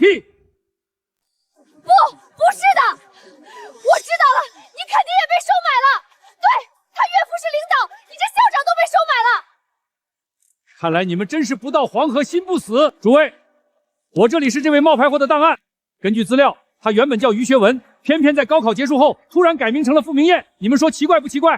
白纸黑字，大家一看便知。嘿，原来是个偷别人前途的贼，还敢倒打一耙！真不要脸，连名字都是临时改的，连孕妇也是装可怜，差点连我们都被骗了。那又怎么样？学文的妈妈姓傅，所以改名字随母姓，这有问题吗？林小芳，有没有问题我说了不算，你说了也不算，到底违没违法？警察同志会给大家一个真相。别抓我！别抓我！明艳，我错了，是林小芳让我这么做的，你们抓她不要抓我，我不想坐牢啊！学文，你说什么？傅明艳，通知书是他偷出来给我的，他小姨在邮局上班，利用职务之前截了你的信，连改名字也是他托他爸找人给我办的。警察同志，我只是鬼迷心窍啊，都是他怂恿我的，你放过我吧！于学文，你还有没有良心？当初明明是你成天在我面前哭诉落榜，是你让我帮你把傅明艳的录取通知书偷过来给你。林小芳，你胡说八道，是你，全都是你主动的，都是你这个乡下土妞，非要倒贴我。如果不是你弄出这些破事，我怎么会落到现在这个下场？是你把我害得这么惨。于学文，你再说一遍，谁害你的？我冒着坐牢的风险在帮你，你现在居然把责任推给我！是你，全都是你。于学文，你说这一切全都是林小芳做的，可这根本不成立啊！林小芳和你非亲非故，她凭什么要冒着这么大的犯罪风险去偷通知书、改档案，费尽心机的帮你上大学？什么？这林小芳不是这于学文的媳妇儿啊？我还以为他们俩是一对儿呢，怎么非亲非故的也帮这种忙？就是啊，偷大学录取通知书还帮忙改名字，这些可都是违法的勾当。这女人图什么啊？于学文，我看你真是为了脱罪，什么谎话都编得出来，逻辑都不通，还指望别人信你。警察同志，既然他满嘴谎言，我看还是别浪费大家的时间了，直接把他押到警局去慢慢审。别这样，别抓我，有原因的，这一切都是有原因的。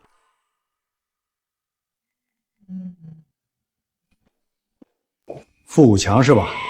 侯校长，没错，是我。您看我什么时候来上班？上班？你好意思提？你看看你写的这些东西，你这文化水平，谁给你的脸想来当老师的？你真当阿猫阿狗都可以当老师吗？你自己都不嫌害臊吗？侯校长，是不是弄错了？林小芳是我媳妇儿，她谁是你媳妇儿都不管用，就你还当老师，这是要让所有人都戳着脊梁骨笑话我们学校吗？这不是误人子弟吗？校长，不对啊，校长，您等等，咱们再商量商量啊。为什么会这样？当老师不是有关系就可以了吗？他傅明艳一个落榜生都可以，为什么我不行？该死，一定是哪里出了问题，怎么会这样？怎么那么多人？于学文、傅明艳、小芳怎么也在这儿？到底出什么事儿了？有原因的，这一切都是有原因的。哦，有原因的，什么原因？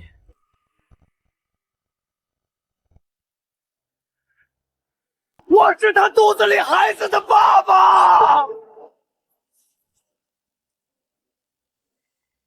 怎么可能？林小芳明明是嫁给了明艳的堂弟，就算她现在有了孩子，那也是傅武强的，怎么会是你的？因为我在小芳结婚之前就和她有染了，要不是因为我家里有污点结不了婚，林小芳怎么会委屈自己嫁给傅武强那种废物？什么？你说什么？你说什么？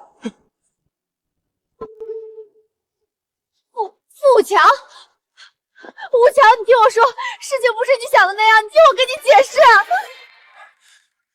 堂弟，事情既然已经发生了，你可千万要冷静。傅明艳，你给我闭嘴！这事换作是你能冷静吗？这个不要脸的贱人，在家什么家务活都不做，整天嫌弃这嫌弃那，把我当狗一样使唤，我都忍了。我对你还不够好吗？你怎么能这么对我？你居然怀着这个野种嫁给我！你不是有旺夫命吗？你就是这么旺夫的！你居然偷人，给我戴绿帽子！我偷人怎么了？你也不拿泡尿照照镜子看看你自己，你算个什么货色？好吃懒做，长得和癞蛤蟆一样，看着就让人倒胃口。要不是我肚子里怀了学文的孩子，需要找个接盘的，我怎么会委屈自己嫁给你这种没用的废物？贱人，你干了这么不要脸的事儿，你还有理了？你给我闭嘴！傅武强，你装什么清高？你家不是做梦都想要个儿子传宗接代吗？我这叫买一送一，生下来就管你叫爹，你还有什么不知足的？你不仅不知恩图报，还敢给我在这里大呼小叫，也不撒泡尿瞅瞅你们家那穷酸样。要不是我，就你这熊样，这辈子能娶到媳妇儿吗？打一辈子光棍去吧！你这不要脸的毒妇！你再说一遍，再说100遍也是一样。傅武强，我就实话告诉你，当初我是听我爸说你们家要换亲，要跟我结婚的是傅明燕，是个大学生，我才点头答应的。早知道是换成嫁给你这个泥腿子，我就是死也绝不答应。就你这种烂泥扶不上墙的人，还能白捡到我这种大闺女当媳妇儿，你就该跪在地上谢天谢地了，还敢在这儿跟我摆谱？你个贱人！肚子，我的肚子好痛！天哪，流血了！快喊医生！救命啊！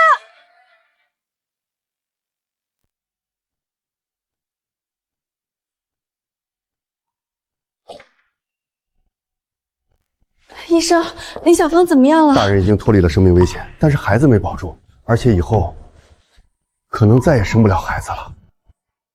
没了，都没了。好了，走吧。为什么会这样？傅明燕，为什么我过得总是不如你？为什么我比以前过得还惨？为什么？警察同志，我能和傅武强单独聊2句吗？好的，尽快。堂弟，为什么重来一世，你还是不知道悔改？重来一世？难道你也？上一世你抱怨命运，觉得我是靠林小芳的旺夫命才发达。这一世，我想你现在应该明白了，人靠的始终是自己，而不是将一切归咎于命运。不，凭什么？我不服！我不服！老实点，走。